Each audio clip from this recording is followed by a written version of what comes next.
Amen. Praise the Lord. Purihin po ang ating pong mahal na Panginoong Kristo. At sa pagkakataon ito, tayo pidarako na po sa pinakamalagang bahagi ng programa po natin pong mahal na Panginoon sa pag-aaral ng banal na salita ng ating dakilang Diyos. Ihanda na po natin ang mga Biblia at ating mga puso sa pakinig ng salita ng ating mahal na Panginoon. At ibinibigay ko na po ang buong pagkakataon sa ating pong beloved ordained preacher, beloved Brother Boy Kaluya. Praise the Lord. Amen. Purihin pong ating pinakamamahal na Panginoon. God bless you sa ating beloved MC, beloved Ramil. Mga minamahal, nagpapaabot din po ako ng pagbati po sa inyo. Magandang gabi po sa lahat ng mga minamahal po natin mga webcast viewers. Luzon, Visayas, Mindanao, maging sa Metro Manila, maging sa kapatiran natin sa Ibayong Dagat. Sa lahat po ng mga naaabot po ng ating pong banal na programa, maligayang panonood at pakikinig po sa inyo. At nagpapaabot din po akong dobleng paggalang sa aming minamahal at ginagalang na Evangelista Wildy Estrada Almeida, the end time prophet of our loving God, our beloved pastor. At gayon din sa lahat ng mga beloved children, the Almeida family, magandang gabi po. At patuloy po namin inaalala ang mga hindi malilimutang aral ng ating beloved Assistant Pastor Lina C. Almeida. At ang pinakamataas na pagsamba pagpupuri, ang pagluwalhati ay para sa ating dakilang Diyos, para sa ating pinakamamahal na Panginoong Jesucristo. Kaya hindi po maminamahal, hindi ko po manalangin po muna tayo pang samahan tayo ng mahal na Panginoon at minsan paabutin ang inyong mga pangailangan sapagkat ang salita ng Diyos hindi babalik po na walang bunga, maminamahal sa lahat ng kanyang mapapagsuguan. Kaya tayo po'y manalangin. Dakila't mapagpala po naming Ama, Diyos ng makapangyarihan sa lahat. Sa pangalan ng aming pinakamamahal na Panginoong Jesucristo, kami po humingi ng kapatawaran sa aming mga pagkukulang na pagkakasala, dakilang Diyos. Kahabagan mo po kami, malapang na minsan pahiran mo ang aming mga labi ng iyong mga banal na kamay, malapang na upang ito'y maging pagpapala, maging makapangyarihan sa lahat ng mga nakikinig. Ang mga salita mo, malapanginoon, ay magkaroon ng kaganapan sa buhay nila, Panginoon.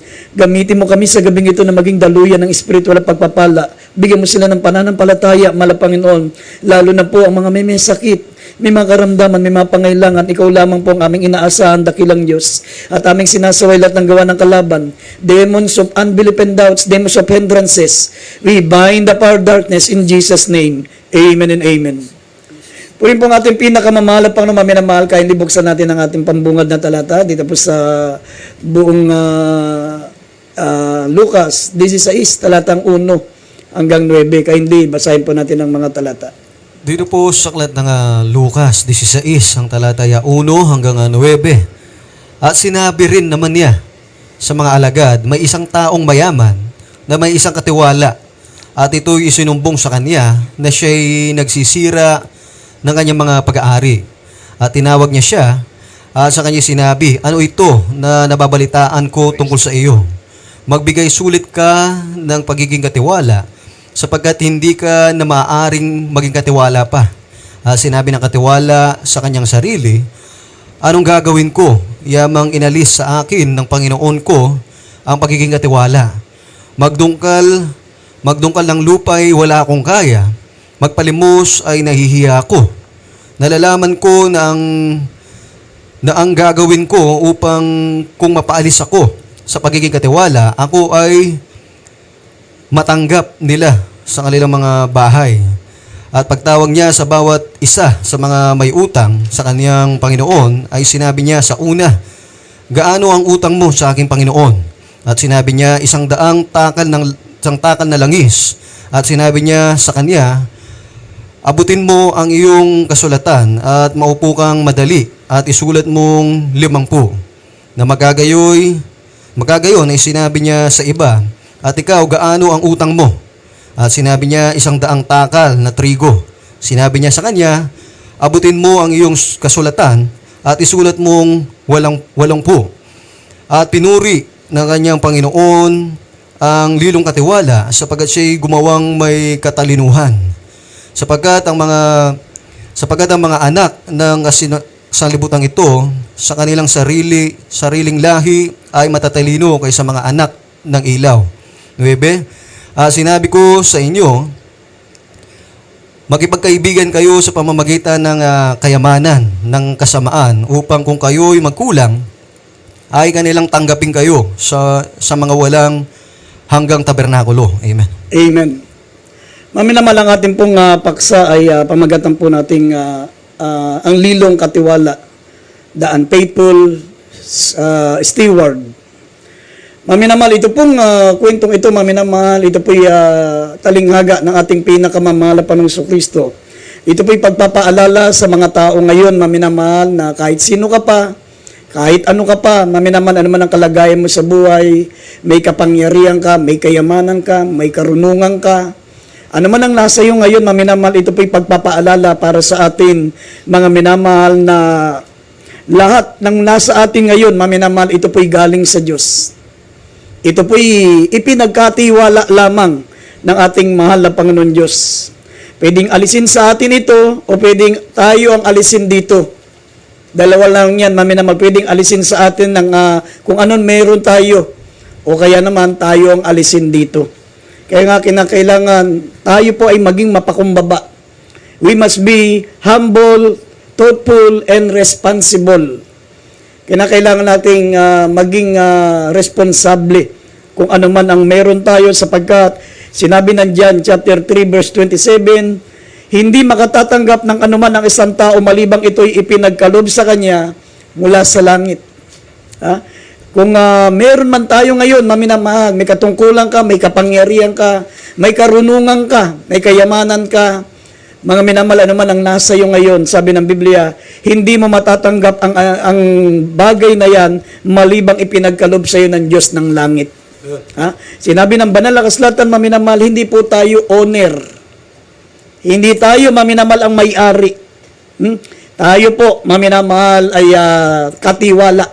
Gaya ng sinabi ng Lucas, Kapitulo 16, talatang 1, mga minamahal, sabi ng banal na kasulatan, mga minamahal, na tayo po ay manager lamang. Manager. Ang sabi ng Biblia, wag nating sayangin, wag nating gawing parang walang kwenta o mabuso, maminamal, kung ano man meron tayo. Sapagat bawat katayuan natin at kalagayan, mga minamal, ito po ay ipinahiram lamang ng ating mahal na Panginoon Diyos. Ipinagkatiwala lamang ng ating mahal na Panginoon Diyos.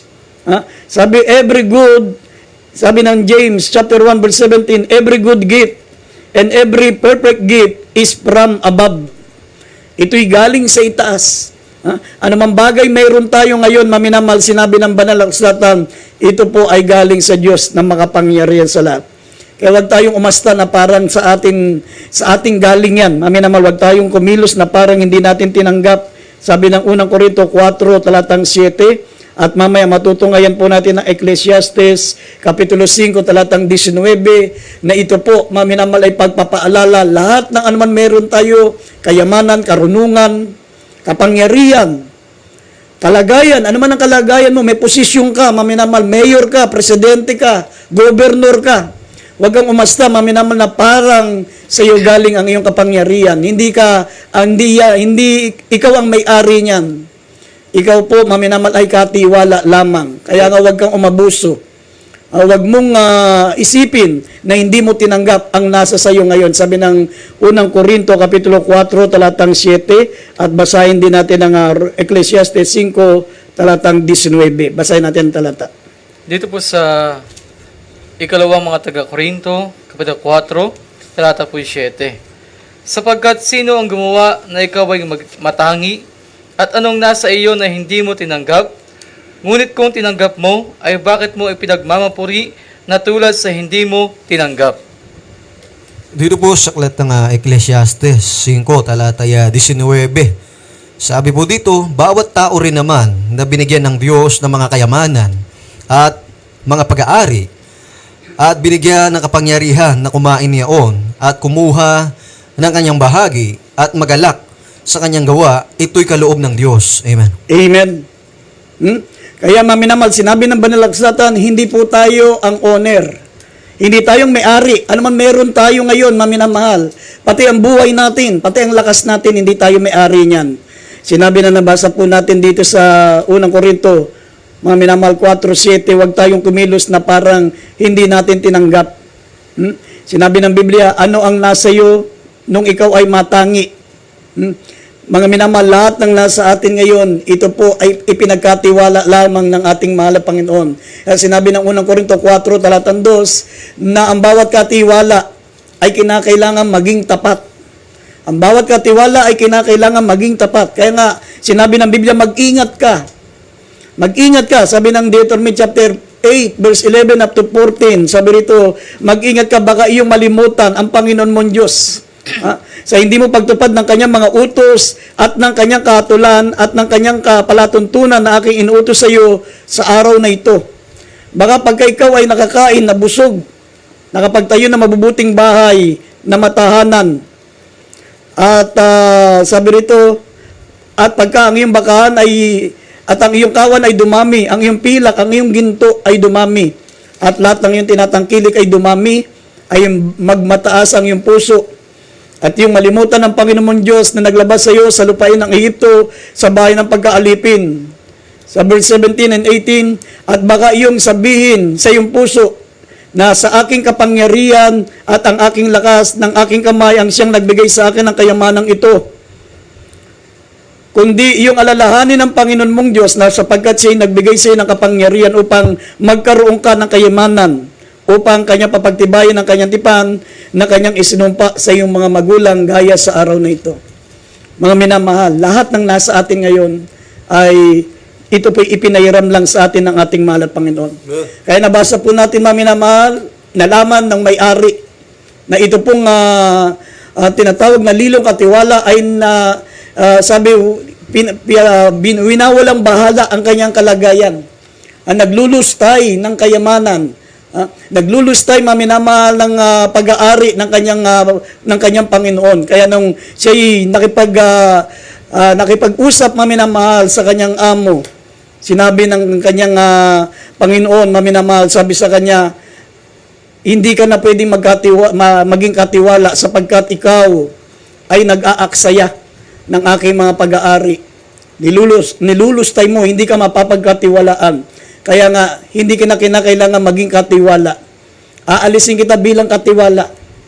Yan, maminamahal, ang kalagayan natin. Ano man meron tayo, maminamahal. What God has given to us, He can take away. Ano man meron tayo, maminamahal. Kahit sino pa tayo, meron kang kapangyarihan. Gobernur ka, presidente ka, maminamahal. Mayor ka, senador ka.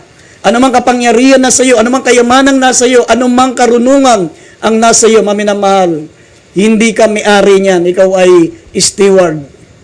Ikaw po, maminamahal, ay katiwala lamang dyan ng Diyos. Dito po, mababasa po natin dito, maminamahal, ito pong si Haring Nabucodonosor. Alam niyo, si Haring Nabucodonosor, maminamahal, ito po ang pinakamakapangyarihan hari sa kanyang kapanahunan, sapagkat hindi lang siya hari. Siya po, maminamahal, ay hari ng buong lupa. Binigyan siya ng kapangyarihan ng Diyos, maminamahal, bilang hari ng buong lupa, nasakop niya ang buong mundo. Siya ang tinatawag, maminamahal, na the first universal kingdom, Babylonian kingdom, sa pamumuno ni Haring Nabucodonosor. At siya po, maminamahal, ay binigyan ng babala ni Daniel na sabi, mahal na hari, ikaw ay binigyan ng Diyos ng kapangyarihan, binigyan kanya ng karangalan, binigyan ka ng kayamanan, ngunit kinakailangan ikaw ay magpakumbaba sa mahal na Panginoon Diyos. Alalahanin mo na lahat ng sa iyo ay nagmula sa ating mahal na Panginoon. Kaya sabi, magpakita ka ng kaawaan sa duka. Ang iyong katampalasanan ay baka sakaling ikatibay ng iyong katiwasayan. Binigyan siya ng warning ni Daniel, maminamahal, sapagkat nagbigay ng mensahe ang Diyos. Pero si Haring Nabucodonosor ay talagang napakatigas ng muka at napakatigas ng kalooban. Basahin po natin, mga minamahal, yung kanyang kalagayan sa isang iglap. Sa isang iglap, siya po, maminamahal, ay naging katulad ng hayop. Mga minamahal, inalis siya ng Diyos sa kanyang kalagayan bilang hari. Karakadakat, tinanggal siya ng Diyos bilang hari. Kaya sabi ko sa inyo, maminamahal, lahat ng ibinigay ng Diyos sa tao, maminamahal, ay pwede niyang kunin uli. Pwedeng alisin sa atin ito o pwedeng alisin tayo dito. Ito kay Haring Nabucodonosor, inalis sa kanya, maminamahal, kung ano meron siya. Pero mababasa naman natin dito mamaya sa Lucas Kapitulo 12, talatang 19 hanggang 21, ito namang mayaman, maminamahal, the full rich man, ang mayamang haling, maminamahal, yung lahat ng nasa kanya, maminamahal, siya naman ang inalis dito. Siya naman ay namatay. Kaya nga, lahat ng nasa atin, anuman meron tayo, pwedeng alisin sa atin to ng Diyos, o pwedeng tayo ang alisin dito. Dito sa mayamang haling, maminamahal, yung siya naman po ang inalis sa kanyang kayamanan sapagkat siya po ay namatay. Pero dito kaya rin Nabucodonosor, basahin po natin, maminamahal, ang kanyang kaharian, ang kanyang kapangyarihan ay inalis sa kanya. Sa isang iglap, mga minamahal, pagkasabi ng propeta ng Diyos. Basahin natin Daniel chapter 4 verse 27, italo natin ng 30 hanggang 34. Dito po sa Daniel, Kapitulo 4, 27, talon po sa 30 hanggang 34. Dito po sa 27, kaya't o hari, tanggapin mo ang aking payo at lansagin mo ng katwiran ang iyong mga kasalanan at ang pagpapakita ng kaawaan sa dukha ang iyong katampalasanan. Baka sakaling ikatibay ng iyong katiwasayan. 30.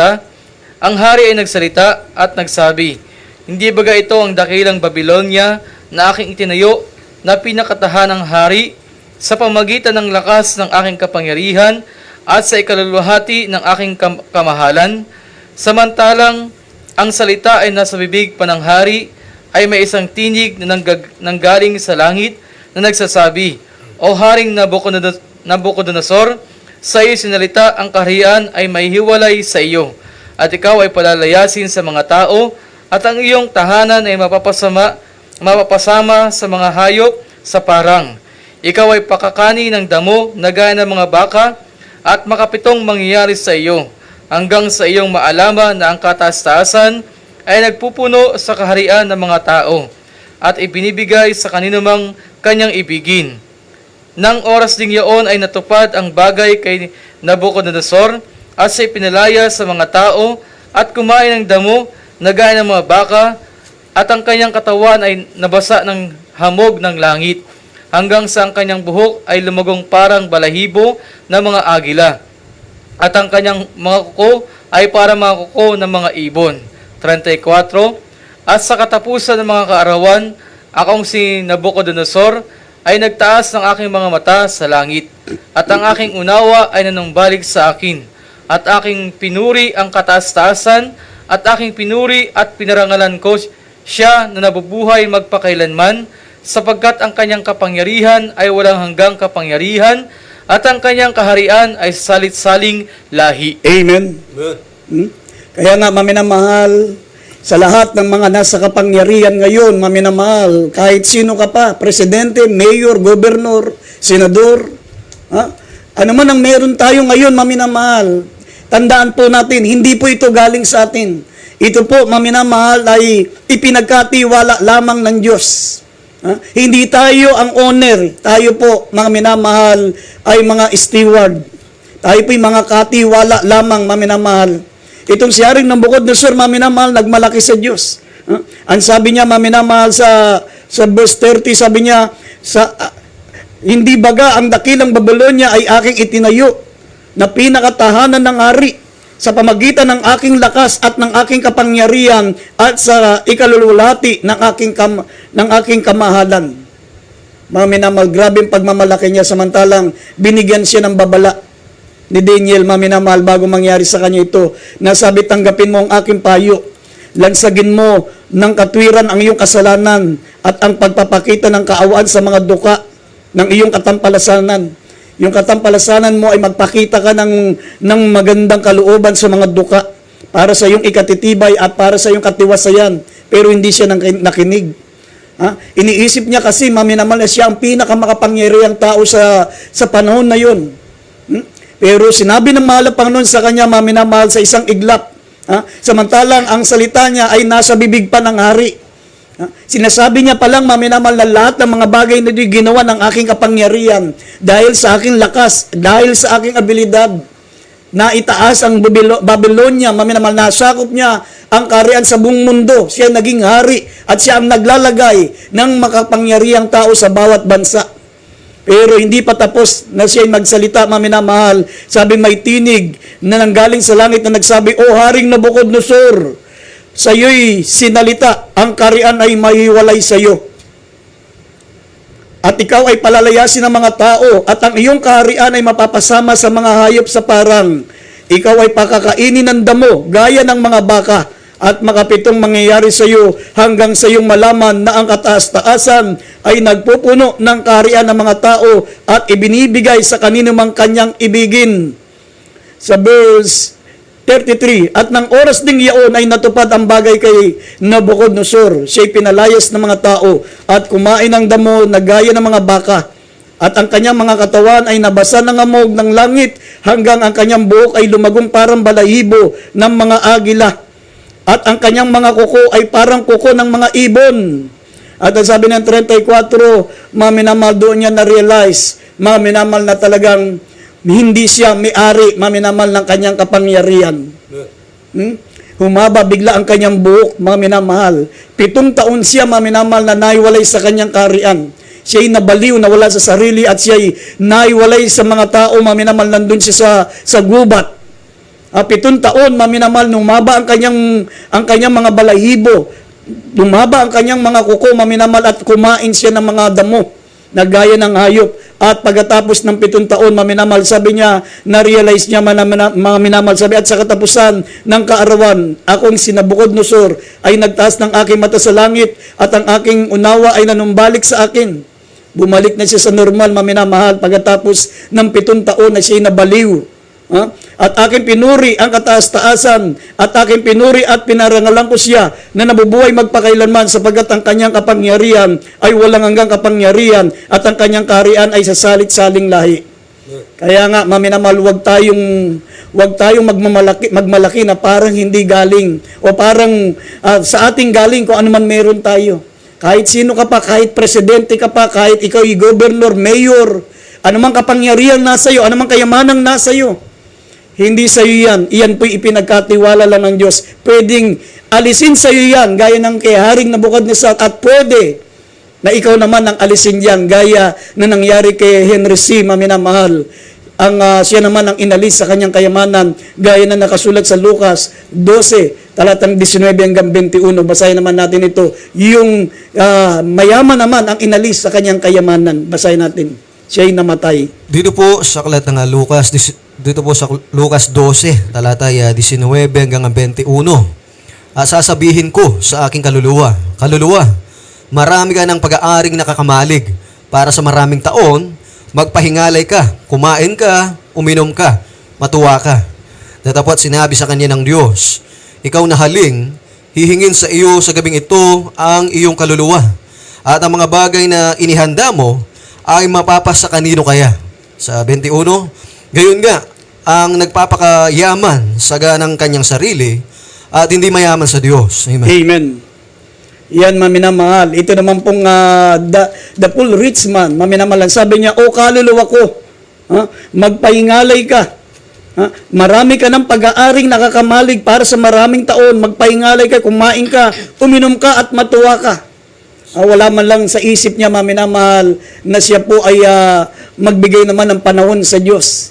Ang kanyang inisip ay para sa kanyang sarili. Ang inisip niya ay pansamantalang kaligayahan. Hindi niya inisip ang kanyang walang hanggang kaligayahan sa piling ng Diyos.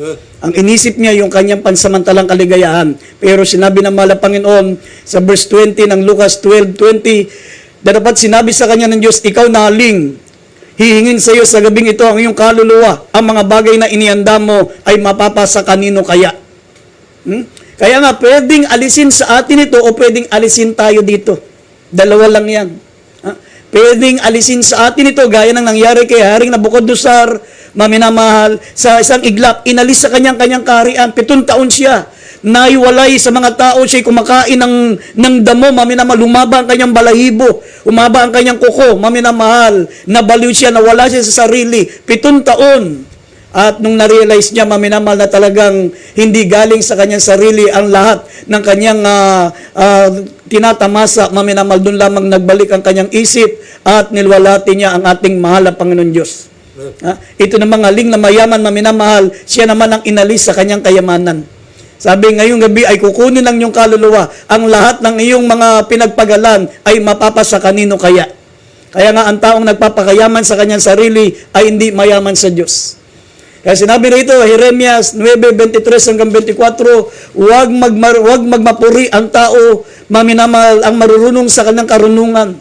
Huwag magmamalaki ang mga mayayaman sa kanilang mga kayamanan. At huwag ipagyayabang ang kapangyarihan ng mga taong nasa kapangyarihan. Maminamahal, ang ipagmalaki mo ay yung ikaw ay nakakakilala sa Diyos at nalalaman mo ang katulan ng ating mahal na Panginoon Diyos. Kasi sino ka man, ano man tayo ngayon, maminamahal, hindi ka pwedeng magmalaki na parang ikaw ang may-ari ng kapangyarihan mo.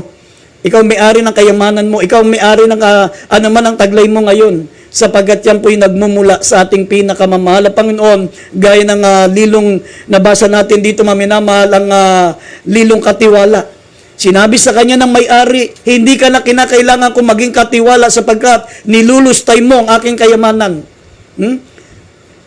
Kaya ang sinabi, maminamahal, nito pong lilong katiwala, pumunta siya doon sa mga tao po, maminamahal, na mga may utang sa kanyang amo. Ang ginawa ng lilong katiwala, maminamahal, sabi niya, magkano ang utang mo sa aking amo, sa aking Panginoon? Sabi ng isa, maminamahal, may utang ako na 100 takal na trigo. Madali ka, kumuha ka ng kasulatan, gagawin nating 80, gagawin nating 80 na takal lang ng trigo. Dahil iniisip, maminamahal, nung katiwalang yon, maminamahal, na kapag siya inalis bilang katiwala, hindi siya marunong magtrabaho. Wala siyang ibang alam na trabaho. At bukod doon, kapag siya'y mamalimos, nahiya siya. Kaya ang ginawa niya, lahat mga minamahal ng may utang sa kanyang amo ay nilapitan niya at nagmagandang loob siya. Nagmagandang loob siya, maminamahal, para tanggapin siya. Kapag siya tinanggal na bilang katiwala, tatanggapin siya ng mga taong ginawa niya ng mabuting kalooban. Sabi, magkano utang mo? 80, gawin nating 100 takal na trigo, gawin nating 80 takal na trigo. At nilapitan niya naman yung isa, magkano utang mo sa aking Panginoon? May utang ako na 100 takal na langis. Kumuha ka ng kasulatan, madali, at gagawin nating 50 takal na langis. Dinaya nila yung kanyang amo, maminamahal, para pag tinanggal na siya bilang katiwala, ay tatanggapin siya sa bahay, sa tabernakulo ng mga bahay na yon, ng mga bahay ng kanyang amo o ng kanyang mga utang na pinagkakautangan ng kanyang amo. Basta ibalik natin, maminamahal, yung talata, Lucas Kapitulo 16, talatang 6 at 7. Kaya libasahin natin, balikan natin yung talata. Dito po sa Lucas 16, talata po 6 at 7. At sinabi niya, 100 takal na langis, at sinabi niya sa kanya, abutin mo ang iyong kasulatan at maupo kang madali at isulat mong 50. Na magkagayon ay sinabi sa iba, at ikaw gaanong utang mo? At sinabi niya, 100 takal na trigo. Sinabi niya sa kanya, abutin mo ang iyong kasulatan at isulat pong 80. Amen. Ano man nangyari, maminamahal? Sabi rito sa verse 8, at pinuri ng Panginoon ang lilong katiwala sapagkat siya'y gumawa ng may katalinuhan. Sapagkat ang mga anak ng sanlibutan nito sa kanilang sariling lahi ay matatalino kaysa sa mga anak ng ilaw. Anong ibig sabihin, maminamahal? Ibig sabihin, tayo po na binigyan, maminamahal, ng kapangyarihan, binigyan na tayo, maminamahal, ng karunungan, binigyan tayo ng karangalan, anuman mayroon tayo na galing sa Diyos, gamitin natin ito, maminamahal, para sa ikalulati ng mahal na Panginoon Diyos. Gamitin natin ang ating impluensya for the glory of God. Kasi kung alisin man sa atin ang kalagayan natin ngayon, matanggal man tayo bilang presidente ng Pilipinas, matanggal man tayo, mga minamahal, bilang gobernur, mga minamahal, ng lungsod, matanggal man tayo bilang tayo po, mga minamahal, ay mayor ng syudad, o anuman meron tayo ngayon, mga minamahal, meron tatanggap sa atin, mga minamahal, ng kanyang walang hanggang tabernakulo, ang kaharian ng Diyos sa langit. Yes. Tatanggapin tayo ng sa walang hanggang kaharian tabernakulo ng Diyos. Katulad po ng mga nangyari sa mga nagdaang mga pangulo ng ating bansa. Kailan lamang nasa kapangyarihan sila, pero ngayon, maminamahal, tinanggal sila bilang makapangyarihang tao sa bansa natin at binawi pa ang buhay nila. Hindi nila nagamit, maminamahal, yung kanilang ipinagkatiwala sa kanila ng Diyos. Kaya saan sila tatanggapin, maminamahal, ng Diyos? walang tatanggap sa kanya, mga minamahal, pagdating sa kabilang buhay, walang tatanggap sa kanila kundi ang kaharian ni Satanas. Kaya gamitin natin lahat ng nasa atin, mga minamahal, ito po'y ipinagkatiwala lang ng Diyos. Gamitin natin ito para, mga minamahal, sa kalulatian ng Diyos. Gamitin natin ang ating impluensya. Gamitin natin ang ating impluensya para luwalatiin ang ating mahal na Panginoon. Para tayo po, mga minamahal, darating ang pagkakataon, aalisin kung ano man meron tayo ngayon, maging ang ating lakas, ang ating buhay, ang ating kayamanan, tatanggalin to ng Diyos sa atin, pero tatanggapin naman tayo ng Diyos sa kanyang walang hanggang tabernakulo kung tayo po ay magiging katiwala ng mga pinagkatiwala sa atin ng ating pinakamamahal na Panginoon. Sinabi ng banal na kasulatan, mga minamahal, dito po sa Mateo 25, talatang 34, kung naging mabuting katiwala tayo, mga minamahal, tayo po'y tatanggapin ng Diyos sa kanyang walang hanggang tabernakulo sa langit. Ito po ang kaharian ng Diyos. Basahin natin. Dito po sa aklat ng Mateo 25, talata po 34. Kung magagayo, isasabihin ng hari, isa na nga sa kanyang kanan, magsiparito kayo, mga pinagpala ng aking ama. Manahin ninyo ang kahariang nakahanda sa inyo, buhat ng itatag ang sanglibutan. Amen. Amen. Gayahin natin, maminamahal, ito pong lilong katiwala. Ginamit niya ang kanyang impluensya, maminamahal, para sa kanyang ikabubuti. Pag tinanggal siya bilang katiwala, mayroong mga taong tatanggap sa kanya. Yung ginawa niya ng kabutihan, yung mga minamahal, binawasan niya ang utang. Yung may utang na 80, isang daang takal na langis, ginawa niyang 80. At yung may utang sa kanyang amo, maminamahal, na 100 takal na trigo, ay ginawa niyang 50. Kaya nga pag alis niya, mayroong tatanggap sa kanya, pero tayo gawin natin ito, maminamahal, for the glory of God, sa kalulatian ng Diyos. Yes. Para tatanggapin tayo ng Diyos sa kanyang walanggang kalulatian, sapagkat sinabi ng banal na kasulatan, maminamahal, lahat ng bagay dito sa mundo ay walang kabuluhan. Ngunit ang mabuti, ang pinakamahalagang bagay, habang tayo nasa ibabaw ng sanlibutan, sinabi ng Biblia, gumawa tayo ng mabuti sapagkat lahat ng bagay ay ipagsusulit natin sa ating mahal na Panginoon. Basahin natin, maminamahal, ang Ecclesiastes Kapitulo 2, talatang 7 hanggang 11. Lahat ng bagay dito sa mundo ay pawang walang kabuluhan. Ito po'y mauuwi sa wala. Wala tayong madadala na anuman. Ecclesiastes 2, 7 hanggang 11. At ihanda rin natin mamaya, maminamahal, ang isa pang talata. Kindly basahin muna natin ito. Dito po sa Ecclesiastes Kapitulo 2, talata po 7 hanggang 11. Dito po sa 7, ako'y bumili ng mga aliping lalaki at babae, at nagkaroon ako ng mga aliping ipinanganak sa aking bahay. Nagkaroon din naman ako ng mga malaking pag-aari, ng mga bakahan at mga kawan, na higit kaysa lahat na una sa akin sa Jerusalem. Nagtipon din ako sa ganang akin ng pilak at ginto, at ang tanging kayamanan ng mga hari at ng mga lalawigan. Nagtatangkilik ako sa akin ng mga lalaking mga awit, at mga babaeng mga awit, at ng mga kalayawan ng mga anak ng mga tao, mga sari-saring instrumento ng musiko, iya'y totoong marami. Sa gayon naging dakila ako, at lumago ako ng higit kaysa lahat na nauna sa akin sa Jerusalem. Ang akin namang karunungan ay namamalagi sa akin, at anumang ninasa ng aking mga mata ay hindi ko ipinagkait, hindi ko pinigil ang aking puso sa anumang kagalakan, sapagkat nagagalak ang aking puso dahil sa lahat kong gawain. At ito ang aking bahagi na mula sa lahat kong gawain. 11. Na magkagay minastan ko ang lahat ng mga gawa na ginawa ng aking mga kamay, at ang gawain ng aking pinagsikapang gawin, at narito, lahat ay walang kabuluhan, at nauwi sa wala, at walang pakinabang sa ilalim ng araw. Amen. Isang napakatalinong tao, maminamahal, si Haring Solomon. Sinabi niya, lahat, mga minamahal, na nasa kanya, ang kanyang mga aliping lalaki at babae, ang kanyang kayamanan, mga minamahal, ang lahat ng kanyang pag-aari, ang kanyang karunungan, lahat na meron siya, mga minamahal, na-realize niya sa huli, mga minamahal, sabi, lahat ng mga pinagsikapa kong gawin, narito ang lahat ay walang kabuluhan, nauuwi sa wala, at walang pakinabang sa ilalim ng araw. At kaululuyan, sinabi niya, ang pinakamabuti, Ecclesiastes 3, talatang 12, at Ecclesiastes 12, talatang 13 hanggang 14, sabi niya, ang pinakamabuti sa lahat, mga minamahal, tayo po ay gumawa ng mabuti habang tayo ay nabubuhay sapagkat lahat ng bagay ay ipagbibigay. Sulit natin sa mata ng Diyos, mabuti man o masama na ating ginawa. Basahin natin ang pangalawa sa huling talata. Dito po sa aklat ng Ecclesiastes 3:12, sabi dito, nalalaman ko na walang maigi sa kanila kaysa magalak at gumawa ng mabuti habang sila'y nabubuhay. Sa Ecclesiastes 12, talatay 13 at hanggang 14. Ito ang wakas ng bagay, lahat ay narinig. Ikaw ay matakot sa Diyos at sundin mo ang kanyang mga utos, sapagkat ito ang buong katungkulan ng tao. 14.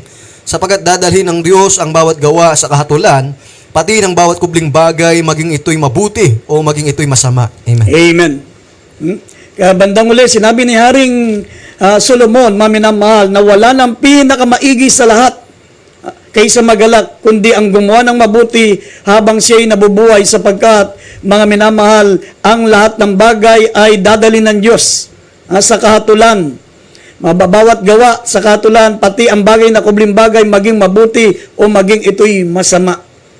Sabi ng huling talata, 2 Corinthians chapter 5 verse 10, kinakailangan tayong mahayag sa hukuman ni Kristo upang atulan ano man ang ating ginawa, mabuti man o masama. Sa pagdating natin sa kaharian ng Diyos, pagdating natin sa kahatulan ng Diyos, mga minamahal, wala pong mayaman, wala pong makapangyarihan, wala pong marunong, lahat ay pantay-pantay, lahat tayo, mga minamahal, ay magbibigay sulit sa Diyos ano man ang ating ginawa. Lahat ng ipinagkatiwala sa atin ng mahal na Panginoon, sisingilin niya. Sabi ng Biblia, too much is given and too much is required. Sabi ng Lucas 12:48, too much is given, too much is required. Huling talata, basahin natin ang 2 Corinthians chapter 5 verse 10. Dito po sa ikalawang mga taga-Korinto, Kapitulo 5, talata po Gs. Sapagkat tayong lahat ay kinakailangang mahayag sa harapan ng hukuman ni Kristo, upang tumanggap ang bawat isa ng mga bagay na ginawa sa pamagitan ng katawan ayon sa ginawa niya, maging mabuti o masama. Amen. Yes, amen. Yan po, maminamahal. Kaya wala nang pinakamaiging dapat gawin. Sabi ni Haring Solomon, pinakamatalinong hari sa balat ng lupa. Pinakamakapangyarihang tao sa balat ng lupa sa panahon niya. Pinakamayaman, pinakamatalino. Mga minamahal at pinakamakapangyarihan. Sinabi niya, wala nang pinakamaigi na dapat gawin habang siya'y nabubuhay, kundi gumawa siya ng mabuti. Matakot siya sa Diyos.